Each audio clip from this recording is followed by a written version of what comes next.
నెల్లూరు జిల్లా కావలి మండలం తుమ్మలపెంటలో ఓ మత్స్యకార కుటుంబం ఇంట్లో ముఖ్యమంత్రి చంద్రబాబు నాయుడు భోజనం చేశారు. మార్కెట్లో స్వయంగా చేపలు కొనుగోలు చేసి స్థానిక మత్స్యకారుని ఇంటికి వెళ్లి వండించుకుని తిన్నారు. కుటుంబ సభ్యుడిలా వారితో కలిసి కింద కూర్చుని భోజనం చేశారు.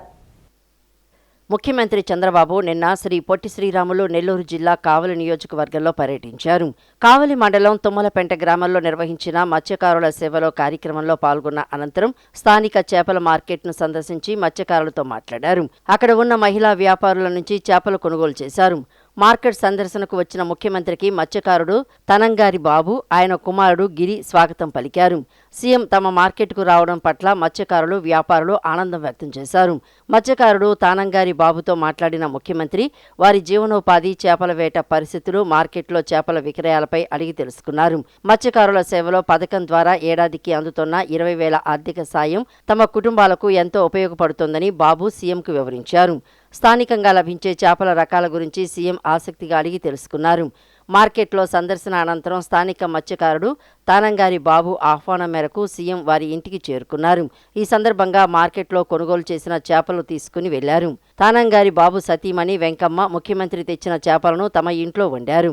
వెంకమ్మ చేపల పులుసు పెట్టే సమయంలో సీఎం చంద్రబాబు అక్కడే ఉండి కూర వండే విధానాన్ని పరిశీలించారు. సరదాగా కొద్దిసేపు గరిటె తిప్పారు. ఇటీవల బిడ్డకు జన్మనిచ్చిన వెంకమ్మ కుమార్తెతో మాట్లాడి తల్లి బిడ్డ బాగోగుల గురించి ఆరా తీశారు. వెంకమ్మ చేపల కూర సిద్ధం చేయడంతో వారి ఇంట్లోనే కుటుంబ సభ్యులతో కలిసి కింద కూర్చొని భోజనం చేశారు. ఈ సందర్భంగా సీఎం స్వయంగా తన చేతులతో వారికి చేపల పులుసును వడ్డించారు. అనంతరం వారితో కలిసి ముఖ్యమంత్రి చంద్రబాబు గ్రూప్ ఫోటో దిగారు. తమ ఇంటికి వచ్చిన ముఖ్యమంత్రికి తానంగారి బాబు కుటుంబ సభ్యులు ధన్యవాదాలు తెలియజేశారు. కొంటుండరు సార్ వచ్చేవాళ్ళు మేము మేము ఏ నుంచి చేస్తాము. ఇక్కడ తుమ్మలపేట బస్తీలో ఉండేవాళ్ళు అంతా వచ్చి కొనుక్కుని పోతారు సార్. ఏరే వాళ్ళు వస్తారు. కొంచెం ఎంత వస్తుందని ఒక ఎన్ని కేజీలు, ఒక 4 కేజీలు 5 కేజీలు వేసుకొచ్చుకుంటాము, అమ్ముకుంటాం. 10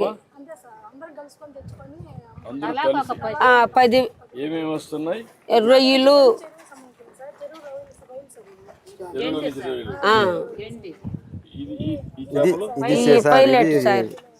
చెరువు చేప సార్. ఎన్ని చెరువు చేపలు సార్? అయ్యి ఎన్ని చెరువులా? 3 చెరువులు ఉంది సార్. ఇప్పుడు నువ్వు ఎంత చదువుకున్నావు?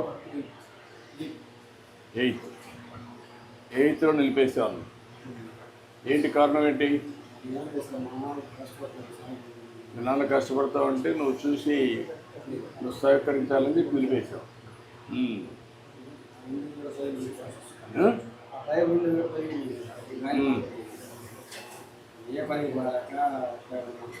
నువ్వు ఏ పనికి పోలేకపోతే మనవాడు కూడా నిలిపేసి నీకు సహాయం చేస్తాడు. నువ్వు వేట పోతున్నప్పుడు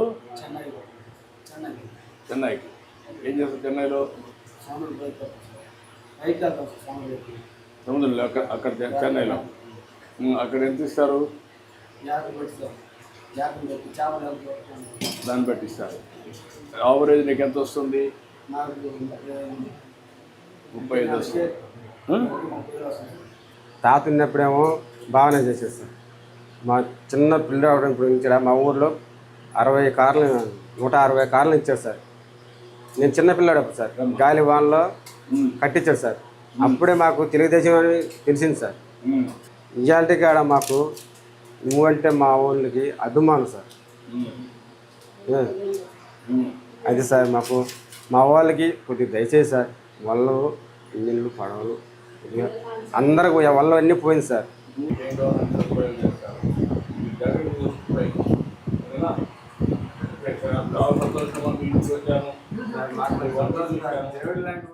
గ్రామాల సమగ్రాభివృద్ధి కోసం అత్యంత పారదర్శకంగా క్షేత్రస్థాయిలో సర్వే నిర్వహించాలని ఉప ముఖ్యమంత్రి, పంచాయతీరాజ్, గ్రామీణాభివృద్ధి శాఖ మంత్రి పవన్ కళ్యాణ్ అధికారులను ఆదేశించారు. ప్రతి గ్రామంలో ప్రస్తుతం ఉన్న సౌకర్యాలు ఏమిటి, ఇంకా ఎలాంటి అవసరాలు ఉన్నాయనే వివరాలతో పాటు పంచాయతీ భూములు, పోరంబోకు స్థలాలు, పశువుల మేత మైదానాలు, శ్మశాన వాటికల పూర్తి వివరాలను నమోదు చేయాలని సూచించారు. ఈ సర్వే నివేదికలు ఆధారంగా గ్రామాల్లో భూములకు రక్షణ కల్పించడంతో పాటు ప్రతి గ్రామం స్వయం సమృద్ధి సాధించేలా నూతన ఆదాయ వనరులను సృష్టించవచ్చని అన్నారు. పంచాయతీరాజ్ గ్రామీణాభివృద్ధి శాఖ ఉన్నతాధికారులతో క్యాంపు కార్యాలయంలో పవన్ కళ్యాణ్ ప్రత్యేక సమీక్ష నిర్వహించారు. పల్లె పండుగ 1-2 కార్యక్రమాల ద్వారా రాష్ట్ర వ్యాప్తంగా గ్రామాల్లో జరుగుతున్న ప్రగతిపై సుదీర్ఘంగా చర్చించారు. ఈ సందర్భంగా పవన్ కళ్యాణ్ మాట్లాడుతూ పల్లె పండుగ 1-2 కార్యక్రమాల ద్వారా రాష్ట్ర వ్యాప్తంగా గ్రామీణ ప్రాంతాలలో మౌలిక సదుపాయాల కల్పన వేగంగా జరుగుతోందన్నారు. పల్లె పండుగ తొలి విడతలో అనుకున్నట్లుగానే పూర్తిగా 4000 కిలోమీటర్ల రోడ్ల నిర్మాణం పూర్తయిందన్నారు. అలాగే రెండో విడతలో 2750 కిలోమీటర్లు నిర్మించాలని లక్ష్యంగా పెట్టుకోగా అంతకంటే ఎక్కువగా 3580 కిలోమీటర్ల మేర రోడ్లను నిర్మించామని చెప్పారు. గ్రామాల్లో మురుగునీటి సమస్య నివారణకు పల్లె పండుగ 2.0 కింద సరికొత్తగా 59 కిలోమీటర్ల మేర మ్యాజిక్ డ్రైన్ నిర్మించాలని లక్ష్యంగా పెట్టుకోగా ఇప్పటికే క్షేత్రస్థాయిలో 32.3 కిలోమీటర్ల మేర పనులు పూర్తయ్యాయని అన్నారు. గ్రామాల్లో మురుగునీటి సమస్యను శాశ్వతంగా అరికట్టేందుకు మ్యాజిక్ డ్రైన్స్ విధానాన్ని మరింత ఎక్కువ గ్రామాల్లో ప్రవేశపెట్టాలని, నల్లరేగడి నేలలు, డెల్టా ఏరియాల్లో నీరు ఎక్కువగా నిల్వ ఉంటుంది కాబట్టి అక్కడి భూములకు తగినట్లుగా ఈ మ్యాజిక్ డ్రైన్లను నిర్మించాలని చెప్పారు. కొండలు, గుట్టలతో కూడిన మారుమూల గిరిజన గ్రామాల్లో కూడా పరిశుభ్రతను పెంచేందుకు ఈ సరికొత్త డ్రైనేజీ వ్యవస్థను అందుబాటులోకి తీసుకురావాలని తెలియజేశారు. మత్స్యకారుల నుంచే మాట మీద నిలబడే తత్వం అందరం అలవర్చుకోవాలని మంత్రి నారా లోకేష్ పేర్కొన్నారు. మత్స్యకారుల పట్టుదలే వేరని, యువగళం పాదయాత్రలో వారు చూపించిన క్రమశిక్షణ ఎన్నటికీ మర్చిపోలేనన్నారు. మాట మీదే నిలబడతారని, వారిలో ఐక్యత చాలా గొప్పగా ఉంటుందన్నారు. మీ నుంచి మేము చాలా నేర్చుకోవాలన్నారు. మత్స్యకారుల కోసం ప్రభుత్వం మెరుగైన సేవలు అందిస్తుందని, మీకేం కావాలన్నా ధైర్యంగా అడగచ్చు.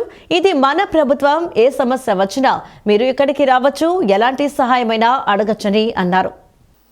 మత్స్యకారుల సేవలో కార్యక్రమం కింద రెండో ఏడాది నిధులు విడుదల చేసిన సందర్భంగా వెంకటపాలెం, తుమ్మలపాలెం, సీతానగరం, కుమ్మరిపాలెంకి చెందిన మత్స్యకారులు 100 బోట్లతో కృష్ణానదిలో ర్యాలీ నిర్వహించి ముఖ్యమంత్రికి, ప్రజాప్రభుత్వానికి కృతజ్ఞతలు తెలిపారు. బోట్లపై వచ్చిన మత్స్యకారులను ఇంట్లో నుంచి చూసిన మంత్రి లోకేష్ వారికి అభివాదం చేస్తూ ఇంటికి రమ్మని ఆప్యాయంగా ఆహ్వానించారు. అంతా కలిసి ఒక్క మాట అనుకుంటే దానిపై మత్స్యకారులు నిలబడతారని ఈ సందర్భంగా ఆయన స్పష్టం చేశారు. వైఎస్ఆర్సీపీ పాలనలో రాష్ట్రం ఎంత ధ్వంసమైందో అందరూ చూశారని, అయినా మత్స్యకారులు ఎన్ని కష్టాలు పడినా పిల్లలను బాగా చదివిస్తున్నారని ప్రశంసించారు.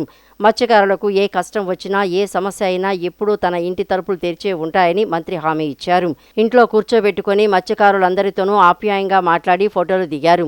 తాము సీఎంకు కృతజ్ఞతలు చెప్పడానికి వస్తే మంత్రి లోకేష్ తమకు ఆత్మీయ ఆతిథ్యం అందించారని మత్స్యకారులు సంతోషం వ్యక్తం చేశారు. రాష్ట్రంలోని మత్స్యకారుల సంక్షేమం కోసం కూటమి ప్రభుత్వం మత్స్యకారుల సేవలో పథకాన్ని ప్రతిష్టాత్మకంగా అమలు చేస్తోందన్నారు. వేట నిషేధ సమయంలో మత్స్యకారుల కుటుంబాలకు ఆర్థిక భరోసా కల్పించేలా ఈ నిధులు అందిస్తున్నారని అన్నారు.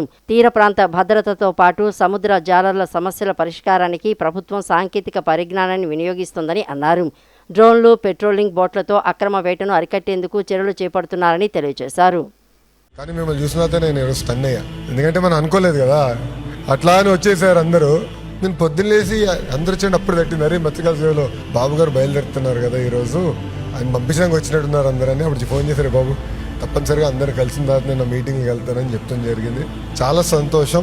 ఎప్పుడు పౌరుషం ఉండాలి, ఎవడు ఆపరు. ఇది మనీలే, నేను మళ్ళీ చెప్తున్నా, ఇది మనీలే. మన సమస్యలు మనమే పరిష్కరించుకోవాలి. ఏమున్నా కొల్లన్న ఉన్నాడట్టుగా కొంచెం స్పీడ్ పెంచమంటా ఉంటాను అప్పుడప్పుడు అన్నని. ఏ సమస్య ఉన్నా అన్నతో మనం మాట్లాడుకున్నాం, మనం పరిష్కరించుకున్నాం. ఇది మన ప్రభుత్వం, అది మనందరం గుర్తుపెట్టుకోవాలి. సో మా ఇంటి తలుపులు ఎప్పుడు మీకోసం తెరిచి ఉంటాయి. ఏమున్నా రాండి, హాయిగా కూర్చుందాం.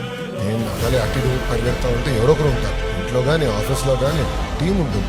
ఇక్కడ కానీ మన పార్టీ ఆఫీస్లో కానీ మనోళ్ళు ఉంటారు, మీరు అందరి పార్టీలో ఉంటారు. కానీ ఒక విషయం చెప్పాలి, నేను మరవలేంది మీ పట్టుదల. మామూలు మొండి కాదు. నేను చూసా కదా కావల్లో ఇప్పుడు జూలై దిండలే డిఫెన్స్ కంపెనీకి వచ్చాం. ఊరోళ్ళందరూ తీర్మానం చేశారు, ఎవడన్నా కానీ ఫంక్షన్కి వెళ్తే తోలు తీస్తాం. ఆశ్చర్యపోయి అంత పట్టుదల ఒకసారి అనుకుంటే ఊరంతా ఒక మాట నిలబడుతున్నాం. అది మీ దగ్గర నేను నేర్చుకోవాలి.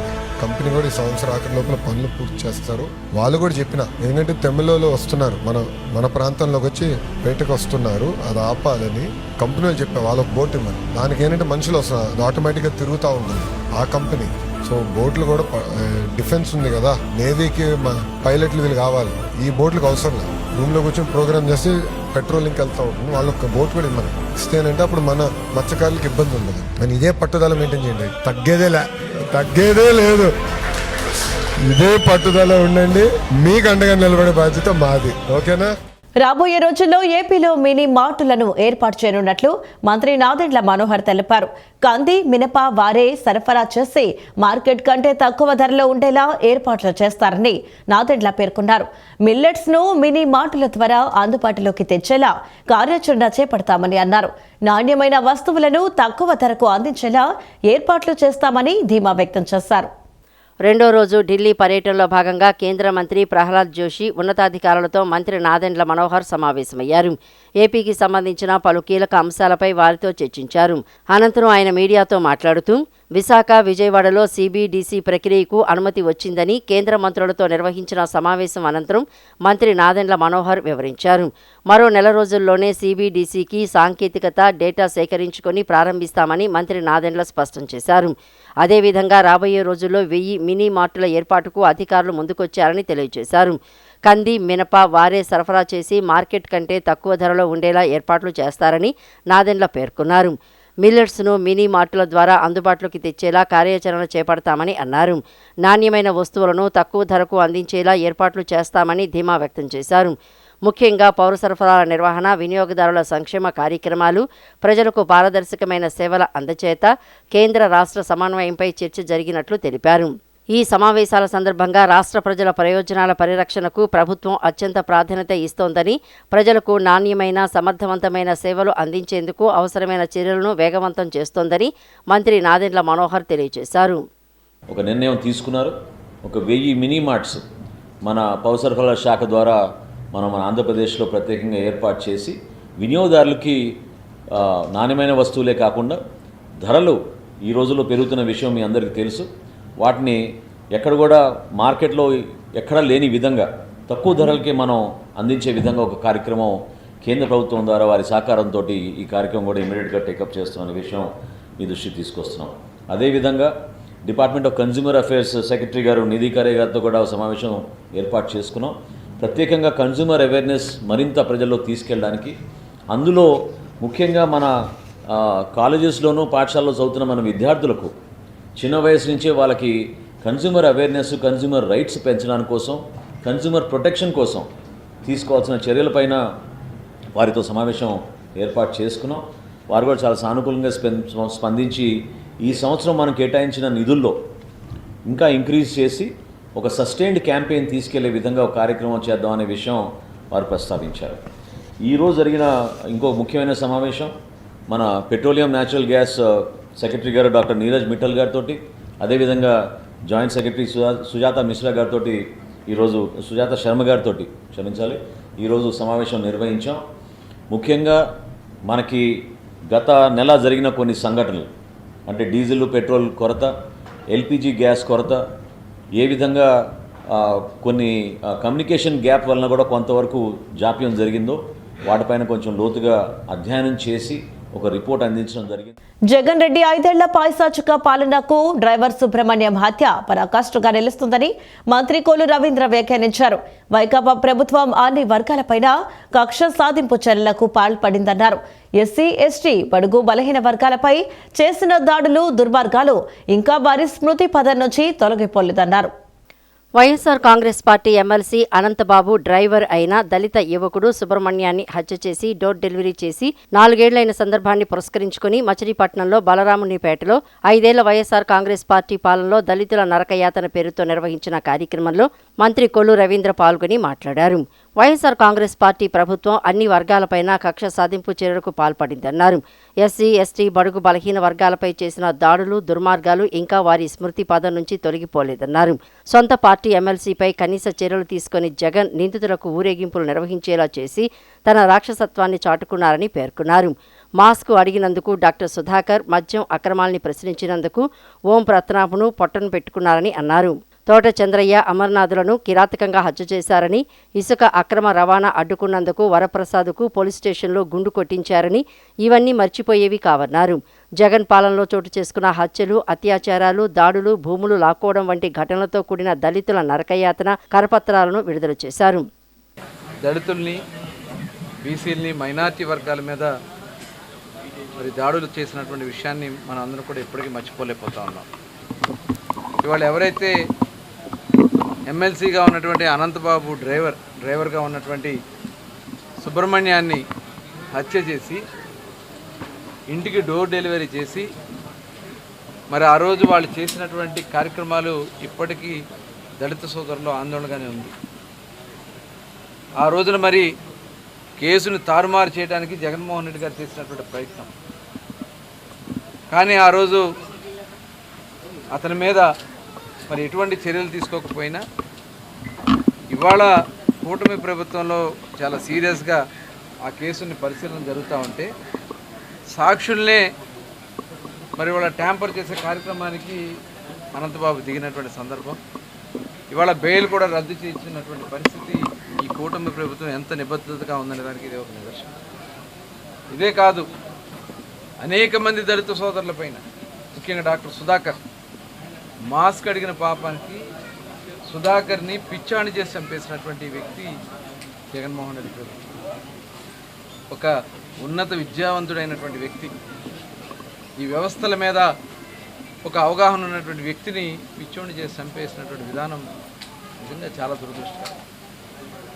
అలాగే ఒక ఓంప్రకాష్ అక్కడ శాండ్లో జరుగుతున్నటువంటి అవినీతి కార్యక్రమాల మీద ప్రశ్నించాడని చెప్పి అతన్ని ఊరేసి చంపేసినటువంటి పరిస్థితి. ఇవన్నీ కూడా ఇంకా కళ్ళ ముందు కదనబడతానే ఉన్నాయి.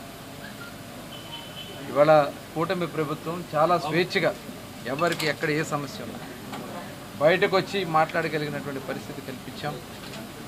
ఇవాళ చూసాం బీసీ సోదరుల పైన తోట చంద్రయ్య నడి రోడ్డు మీద పేక్కోసి చంపేస్తే వాళ్ళ కుమారుడికి ఉద్యోగం. కార్యక్రమంలో పార్టీ జిల్లా ప్రధాన కార్యదర్శి గోపు సత్యనారాయణ, ఎస్ఈసీఎల్ జిల్లా అధ్యక్షులు మాచవరపు ఆదినారాయణ, ఎస్ఈసీఎల్ జిల్లా అధ్యక్షులు మాచవరపు ఆదినారాయణ, ఎస్ఈసీఎల్ నాయకులు గుమ్మడి విద్యాసాగర్, దేవరపల్లి అనిత, వసంతకుమారి, బొరక బాలాజీ తదితరులు పాల్గొన్నారు. ఆదరణ 3.0 పథకం ద్వారా బీసీలకు శాశ్వత ఉపాధి కల్పించడమే కూటమి ప్రభుత్వ లక్ష్యమని రాష్ట్ర బీసీ ఈడబ్ల్యూఎస్ సంక్షేమ, చేనేత మరియు జౌళి శాఖ మంత్రి ఎస్ సవిత తెలిపారు. బీసీలను వ్యాపారవేత్తలుగా తీర్చిదిద్దే లక్ష్యంతో ఈ పథకం ద్వారా ఆధునిక పనిముట్లు అందజేస్తామన్నారు. బీసీలకు ఆర్థిక మేలు కలిగించడంతో పాటు వారిని వ్యాపారవేత్తలుగా తీర్చిదిద్దాలన్నదే కూటమి ప్రభుత్వం లక్ష్యమన్నారు. ఆదరణ ఉత్పత్తులకు మార్కెటింగ్ సౌకర్యం ప్రభుత్వమే కల్పిస్తుందని మంత్రి సవిత తెలిపారు. రాష్ట్ర సచివాలయంలోని తన ఛాంబర్లో బీసీ సంక్షేమ శాఖ అధికారులతో మంత్రి సవిత నిన్న ఆదరణ 3.0 పథకం అమలుపై సమీక్షా సమావేశం నిర్వహించారు. ఈ సందర్భంగా అధికారులు తొలుత ఆదరణ 3.0 పథకం అమల్లో భాగంగా కుల వృత్తులకు ఎటువంటి ఆధునిక పరికరాలు ఇవ్వనున్నారో వివరించారు. యువతకు కూడా ఉపాధి లభించేలా యూనిట్లు ఏర్పాటు చేయనున్నట్లు వెల్లడించారు. అనంతరం మంత్రి సవిత మాట్లాడుతూ గతంలో ఆదరణ 1, ఆదరణ 2 పథకాలను సీఎం చంద్రబాబు అమలు చేశారని అన్నారు. ఇప్పుడు ఆదరణ 3.0 పథకానికి శ్రీకారం చుడుతున్నారని, ఇందుకోసం 1000 కోట్లు వెచ్చిస్తున్నారని వెల్లడించారు. వ్యక్తిగతంగా, గ్రూపులుగా లబ్ధి కలిగేలా ఆదరణ యూనిట్లు ఏర్పాటు చేయనున్నట్లు వెల్లడించారు. కుల వృత్తిదారులకు ఆధునిక పనిముట్లు అందచేయనున్నామని చెప్పారు. లబ్ధిదారులకు వృత్తి నైపుణ్యం పెంచుకునేలా శిక్షణ అందచేస్తామన్నారు. లబ్ధిదారులకు 10,000 నుంచి 50,000 వరకు ఆదాయం వచ్చేలా యూనిట్ల ఏర్పాటు చేస్తున్నట్లు చెప్పారు. ఇప్పటికే అన్ని బీసీ కులాల కార్పొరేషన్ల చైర్మన్లు, డైరెక్టర్లతో ఆదరణ 3.0 పథకంపై అభిప్రాయాలు తీసుకున్నట్లు చెప్పారు. నగరంలో సేకరించే వ్యర్థాలు కేవలం వ్యర్థాలు మాత్రమే కావని, అవి నగరానికి సంపద అని, వ్యర్థాల నుంచి సంపద తయారీకి పూర్తి స్థాయిలో చర్యలు తీసుకోవాలని విజయవాడ నగరపాలక సంస్థ కమిషనర్ ధ్యానచంద్ర అన్నారు. తడి చెత్తను వర్మీ కాంపోస్ట్ రూపంలో ఎరువుగా మార్చే ప్రక్రియను పూర్తి స్థాయిలో అమలు చేయాలని అధికారులకు ఆదేశించారు. వర్మీ కాంపోస్ట్ కు ప్రత్యేక బ్రాండింగ్ కల్పించి అది విజయవాడ నగరపాలక సంస్థ తయారు చేస్తున్న సేంద్రియ ఎరువుగా ప్రజలకు సులభంగా గుర్తించేలా చర్యలు తీసుకోవాలని అధికారులకు దిశానిర్దేశం చేశారు. నగర పర్యటనలో భాగంగా విజయవాడ నగరపాలక సంస్థ కమిషనర్ ధ్యానచంద్ర నిన్న Bandar road, Patamata, electricity colony, Yanamala కుదురు రోడ్డు ప్రాంతాలను సందర్శించి పారిశుద్ధ్య నిర్వహణ, తడి చెత్త సేకరణ మరియు వర్మీ కంపోస్ట్ తయారీ విధానాలను క్షేత్రస్థాయిలో పరిశీలించారు. ఈ సందర్భంగా కమిషనర్ మాట్లాడుతూ నగరంలో సేకరించే వ్యర్థాలను మూలస్థాయిలోనే తడి, పొడి చెత్తగా వేరు చేసి శాస్త్రీయ పద్ధతిలో నిర్వహించడం అత్యంత ముఖ్యమని తెలిపారు. ముఖ్యంగా తడి చెత్తను వర్మీ కంపోస్ట్ రూపంలో ఎరువుగా మార్చే ప్రక్రియను పూర్తి స్థాయిలో అమలు చేయాలని అధికారులకు ఆదేశించారు. పటమట ఎలక్ట్రిసిటీ కాలనీలో ఏర్పాటు చేసిన వర్మీ కంపోస్ట్ యూనిట్లను పరిశీలించిన కమిషనర్ తడి చెత్త ద్వారా తయారవుతున్న సేంద్రియ ఎరువును విజయవాడ నగరపాలక సంస్థ పరిధిలోని పార్కులు, రహదారి పక్కన ఉన్న మొక్కలు మరియు ఇతర హరిత ప్రదేశాల్లో వినియోగించాలని సూచించారు. ఈ విధంగా మొక్కల సంరక్షణతో పాటు వాటి పెరుగుదలకు అవసరమైన పోషకాలు అందించి నగరాన్ని మరింత హరితవనంగా తీర్చిదిద్దవచ్చని పేర్కొన్నారు. అదేవిధంగా ప్రజల్లో సేంద్రియ ఎరువుల వినియోగంపై అవగాహన పెంచేందుకు చర్యలు చేపట్టాలని, మొక్కల పెంపకంలో భాగస్వామ్యమవుతున్న స్వచ్ఛంద సంస్థలు మరియు ప్రజలకు తక్కువ ధరలకే ఈ ఎరువులను అందుబాటులో ఉంచే విధంగా ప్రణాళిక రూపొందించాలని సూచించారు. అనంతరం పటమటలో గల అన్నా క్యాంటీన్ను పరిశీలించి పారిశుద్ధ్య నిర్వహణ, తాగునీటి సరఫరా, వాడుక నీటి సరఫరాలో ఎటువంటి లోపం లేకుండా అధికారులు ఎప్పటికప్పుడు పర్యవేక్షిస్తూ చర్యలు తీసుకోవాలని అధికారులను ఆదేశించారు. రహదారి అభివృద్ధి సెస్ వ్యాట్ పేరుతో పెట్రోల్, డీజిల్ ధరలు పెంచి ప్రజలపై అదనపు భారం మోపింది జగన్ రెడ్డినని సర్వేపల్లి ఎమ్మెల్యే సోమిరెడ్డి చంద్రమోహన్ రెడ్డి ధ్వజమెత్తారు. మంగళగిరిలోని తెదేపా కేంద్ర కార్యాలయంలో నిన్న ఆయన విలేకరులతో మాట్లాడారు. వైకాపా ప్రభుత్వ హయాంలో పెట్రోల్, డీజిల్ పై దేశంలోని ఇతర రాష్ట్రాల కంటే ఆద్యతగా ధరలు వసూలు చేశారని మండిపడ్డారు. ఇంధనం కోసం సరిహద్దు జిల్లాల ప్రజలు పక్క రాష్ట్రాలకు వెళ్లేవారని గుర్తు చేశారు. ప్రస్తుతం అంతర్జాతీయ సంక్షేమ పరిస్థితుల దృష్ట్యా కేంద్రం ధరలు పెంచితే దానిపైన వైకాపా వాళ్లు రాద్ధాంతం చేస్తున్నారని ఆగ్రహం వ్యక్తం చేశారు. తెలంగాణలో 109 రూపాయల 66 పైసలు, కర్ణాటకలో 101 రూపాయ 94 పైసలు, 101 రూపాయి. మీరు 112 ఎక్కడ, 101 రూపాయి ఎక్కడ అంటే కర్ణాటక కంటే 11 రూపాయలు తక్కువ, తెలంగాణ కంటే కూడా 3 రూపాయల చిల్లర తక్కువ. దేశంలో నంబర్ 1 జగన్మోహన్ రెడ్డి నిలిచాడు. దాని మీద రోడ్స్ వేసేసాడు, వ్యాట్ పెంచాడు. ఫైనల్గా ఇండియాలో నంబర్ 1గా నిలిచాడు జగన్మోహన్ రెడ్డి ధరలు పెంచడంలో. అందుకని ఇప్పుడు నేను నా కుమారుడి ఇంటికి బెంగళూరుకు పోయేది, వస్తా ఆ చిత్తూరు బార్డర్ అవతల కర్ణాటకలో లాస్ట్ పెట్రోల్ బంక్లో ఫుల్ ట్యాంక్ చేయించుకొచ్చేది. ఎందుకంటే లీటర్కి 11 రూపాయలు మిగులుతుంది. ఒక 50 లీటర్లు కొడితే మించుమించు 550 రూపాయలు మిగులుతుంది. అవన్నీ పోయి మీరు అదే ధర మీద, మీరు పెంచిన ధర మీద, మీ నాయకుడు జగన్మోహన్ రెడ్డి పెంచిన ధర మీద ముఖ్యమంత్రిగా మీరు ధర్నాలు చేస్తున్నారు.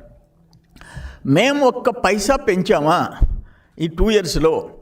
కూటమి ప్రభుత్వం చంద్రబాబు నాయుడు గారు ముఖ్యమంత్రిగా 1 పైసా పెట్రోల్ మీద కానీ డీజిల్ మీద కానీ పెంచాడా? ఇప్పుడు డీజిల్ ధర చెప్తాను.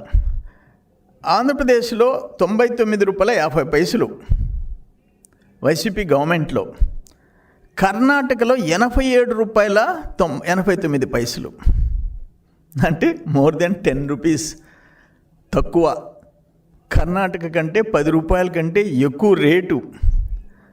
మీరు ఈరోజు ధర్నా చేస్తారు. తెలంగాణలో 97 రూపాయల 82 పైసలు, అంటే అక్కడికంటే ఇంకా రూపాయి చిల్లర తక్కువ, అంటే 2 రూపాయలు తక్కువ. 99 రూపాయల 50 పైసలు ఆంధ్రాలో అయితే తెలంగాణలో 97 రూపాయల 82 పైసలు, కర్ణాటకలో 87 రూపాయల 89 పైసలు, తమిళనాడులో 5 రూపాయలు తక్కువ.